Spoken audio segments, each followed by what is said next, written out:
Bienvenue au chemin de vie 1 sur la chaîne de théâtre, thérapie holistique, d'épanouissement et d'accomplissement pour cet horoscope onomantique du 18 avril jusqu'au 26 avril. Alors, comme d'habitude, ici nous avons l'arcane de l'influence générale de la semaine. Ensuite, nous avons le domaine des sentiments et ressentis, domaine de la pensée, professionnelle et ou matérielle, et enfin domaine spirituel, volonté, force d'action. Alors, déjà, de façon... Non, je vais vous dire l'influence planétaire, déjà. Durant cette semaine, vous êtes régi par la Lune. Alors, la Lune, planète des rêves. Alors déjà, si vous avez des rêves qui vous parlent ou dont vous vous souvenez, essayez de les interpréter, ça peut être assez bénéfique pour cette semaine-là. Ça peut vous éclairer sur différentes choses du quotidien, ça c'est possible. Ensuite, la Lune, c'est la planète des choses cachées qui peuvent être révélées durant cette période, ça c'est possible. Ou qui vous est révélée à vous, enfin une sorte de... comment dire une sorte d'illumination, vous voyez, un message rien que pour vous, ça c'est possible. La Lune, c'est aussi le côté un peu passif, inerte, donc euh, c'est une planète qui peut être, avec cette influence-là, il est peut-être difficile de passer à l'action durant cette semaine, donc soyez plus... La Lune, c'est le radar émotionnel, c'est la façon dont on perçoit le monde, mais de façon interne, d'accord. Donc essayez d'interpréter les messages que vous arrivez à capter, c'est aussi ça. Mais disons que c'est plutôt, au lieu d'être dans l'action, c'est plutôt une planète d'introversion en fait, hein. Il faut vraiment être introspectif et essayer de comprendre les choses. Voilà. Alors, voilà, donc ce que je voulais dire d'après ce que je vois là, euh, on a, comment dire, vous êtes les chemins de vie 1, comme je vous l'ai dit. Le 1, je vous l'ai déjà dit auparavant, c'est quand vous avez un chemin de vie en 1, il faut compter que sur vous-même, d'accord. Le monde fait en sorte que vous puissiez compter que sur vous-même, d'accord. Et là, j'ai l'impression qu'il y a un tiraillement entre justement la dépendance à l'environnement et l'affirmation de soi. Ici, on l'a avec ce 2 et en plus avec cette énergie planétaire dont je vous parlerai plus tard. Voilà, donc on va voir. De façon générale, vous avez donc sur l'ensemble de cette semaine, vous avez le 2 de bâton. Le 2 de bâton qui nous parle de lutte constante. Là, il y a vraiment une notion de je pars au combat. Il y a une opposition. Mais c'est aussi le 2 en numérologie, c'est aussi l'association. Donc il y a peut-être quelque chose à jouer. Mais bon, vu que vous êtes en chemin de vie 1, c'est plutôt compliqué, on va dire. Sauf si vous arrivez à trouver quelqu'un qui est assez docile pour euh, comment dire, suivre votre côté un peu bah, directif. Ouais. J'irai pas jusqu'à dire autoritaire, mais voilà. Il faut que de toute façon vous vous réalisiez tout seul avec ce chemin de vie là, donc le 2 peut être compliqué à vivre, d'accord. Et là on parle d'opposition, d'opposition, de dispute, enfin de comment dire, de contact un peu bah, avec de la friction entre guillemets, hein. Donc attention à ça. Si vous faites preuve de diplomatie, y a pas de raison que ça se passe pas bien, d'accord. Mais bon, on est dans une énergie lunaire, donc c'est vraiment les ressentis que vous avez. Un monde plutôt agressif vis-à-vis de vous, d'accord. Durant cette semaine en tout cas, hein, voilà. On sait que 7 jours, hein, entre guillemets. Donc ça peut se faire, mais voilà.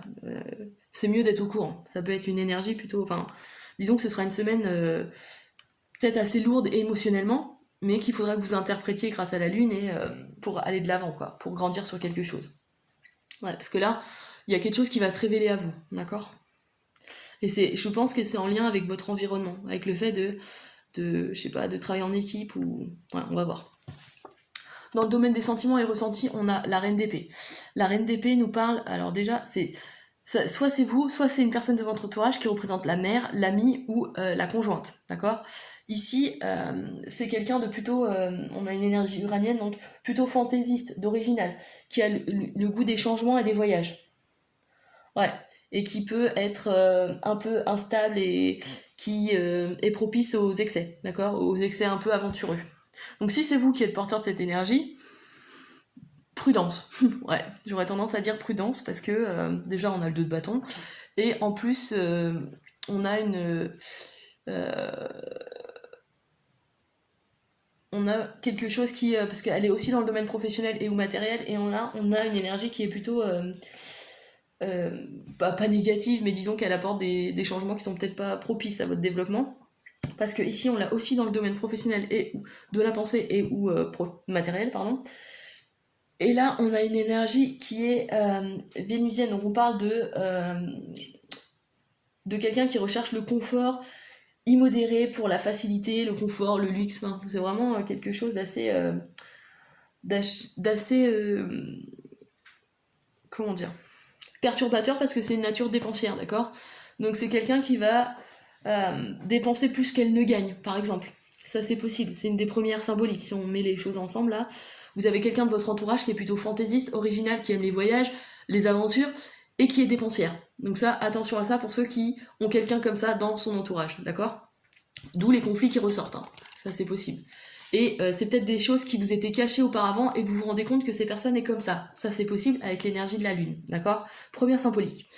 Deuxième symbolique, c'est vous qui êtes comme ça, plutôt original, fantaisiste, vous aimez voyager, vous aimez dépenser, en gros vous aimez vous faire plaisir. Donc là, il y a un petit warning qui vous dit, bon, attention à maîtriser un peu parce que le 2 c'est aussi l'équilibre, d'accord? C'est arriver à trouver... arriver à associer les deux faces de votre personnalité. Alors, si vous êtes original, fantaisiste et que vous aimez voyager et dépenser, il faut trouver quelque chose qui contrecarre, qui va aider à peut-être assouvir ces désirs-là, d'accord?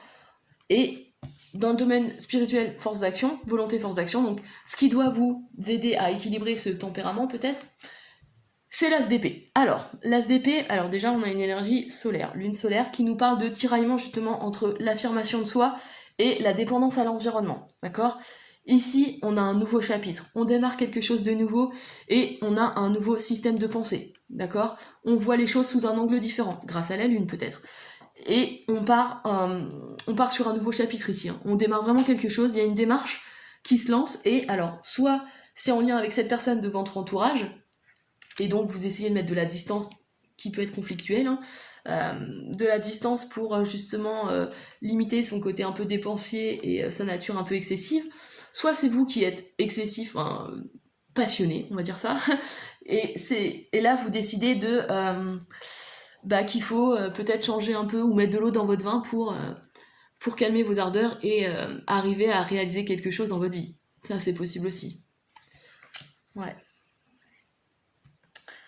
Ouais, il y a une démarche de cet ordre-là qui...